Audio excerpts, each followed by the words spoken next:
Olá, saudações. Sou o professor Felipe, aqui da cidade de Itabira. Hoje vou me dedicar a fazer as correções, do PET do 8º ano do ensino fundamental nas modalidades especiais que serão aplicados ao EJA, o terceiro PF da Escola Estadual Professor Emílio Pereira de Magalhães. Bem, o assunto dessa primeira semana são os números, as dízimas periódicas e as frações geratrizes. Nesse momento inicial, nas atividades dessa semana 1, nós vamos relembrar principalmente o que são as dízimas periódicas e como elas acontecem. A atividade 1, ela vem com sugestões de pesquisa sobre dízimas periódicas, para que você possa enriquecer seu conhecimento. Segue algumas sugestões de links aqui, que são muito bons para você assistir e compreender melhor, e tirar algumas dúvidas com relação às dízimas periódicas. E tem alguns questionamentos. Você agora já sabe sobre dízima periódica simples e composta. Vamos colocar em prática. E embaixo tem as atividades. Vamos iniciar pela atividade 2. Bem, na atividade 2, fala o seguinte: escreva as frações abaixo em número decimal. Registre todos os cálculos na atividade de cada item e depois confirme os cálculos utilizando a calculadora. Bem, para você escrever qualquer número fracionário em número decimal, basta que você faça a divisão do numerador, que é 9, pelo denominador, que é 4. Então, a minha sugestão é que você arme a divisão no algoritmo de Euclides, fazendo a divisão 9 por 4. Quantas vezes que 4 cabe dentro de 9? 2 vezes. Vai sobrar quanto? Vai sobrar 1. Quantas você vai acrescentar a vírgula e vai poder acrescentar um zero no resto 1 que sobrou lá. Então, vai virar 10. Quantas vezes que 4 cabe dentro de 10? 2. Vai sobrar quanto? Vai sobrar 8. Vai dar 8 e vai sobrar 2. Você vai poder acrescentar um zero, então o 2 vai virar 20. E essa representação de 20 aí, 4 cabe quantas vezes dentro de 20? 5. Então, 5 vezes inteiro dentro de 20, 5 vezes 4 dá 20 e encerra-se a divisão nesse caso ali. Observe que o número decimal formado foi 2 inteiros e 25 centésimos, ou 2,25. Esse número é o número decimal que representa essa fração. Observe que ele é um número que é finito. A divisão teve um fim. Na letra B, pediu para representar também a fração de 1/6 em número decimal. A exemplo do exercício anterior, vamos dividir o 1 por 6. E note que não será possível uma divisão direta de 1 por 6, já que 6 não cabe diretamente dentro de 1. Para isso, nós vamos acrescentar o zero, uma vírgula, e podemos acrescentar após o 1 do dividendo, o zero. Então, nós teremos 10 dividido por 6. Quantas vezes que 6 cabe dentro de 10? Apenas uma vez. Vai sobrar 4 unidades. Para você poder dividir, você vai ter que acrescentar mais um zero no resto e ver quantas vezes que 6 vai caber dentro de 40.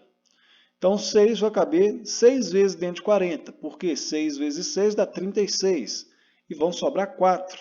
Você vai poder acrescentar mais um zero no 4, formando 40 novamente. E vai ter que acrescentar outro 6 no quociente, que vai dar 36. A multiplicação de 6 vezes 6 dá 36, vai sobrar 4 novamente. E assim por diante. Essa divisão ela vai permanecer. Sobrando 4, se acrescenta 0, coloca 6 no quociente, multiplica, dá 36 e assim por diante. Essa divisão ela vai dar um valor que vai ter uma parte infinita, que é o 66666 aí. Essa divisão ela representa uma dízima periódica. A letra C, temos 7 sextos. Para fazer a representação de 7 sextos em número decimal, nós vamos pegar e dividir 7 por 6. Então, 6 cabe uma vez dentro de 7 e vai sobrar 1. Como não tem outro valor para descer depois do 7, nós vamos acrescentar a vírgula e o 0 no 1 que sobrou do resto. Então, 6 vai caber mais uma vez dentro de 10. Nós colocamos 1 no quociente, né, e o resto vai ser 4. Ao sobrar 4 aqui, nós vamos poder colocar um 0 atrás do 4 e 6 aqui no quociente. 6 vezes 6 vai dar 36 e do 40 menos 36 vão sobrar 4 novamente. E note que isso vai se repetir infinitamente de novo, formando também uma dízima periódica. Ok? Atividade 3. Responda às indagações para entender melhor sobre o assunto. Qual é o resto da divisão no item A? No item A divisão foi decimal e não houve resto. Haveria resto, né, se a gente não usasse o critério da divisão decimal, acrescentando a vírgula, né? Mas na letra A aqui, ó, se você fosse fazer a divisão sem usar números decimais, 4 caberia 2 vezes dentro de 9, né? Daria 8 e sobraria resto 1. Mas como usamos a vírgula e os valores decimais aqui para continuar a divisão, não houve resto. No item B e C, a divisão teve sempre o resto igual a 1, que possibilitou continuar dividindo infinitamente, né? Na verdade, o resto foi igual a 4.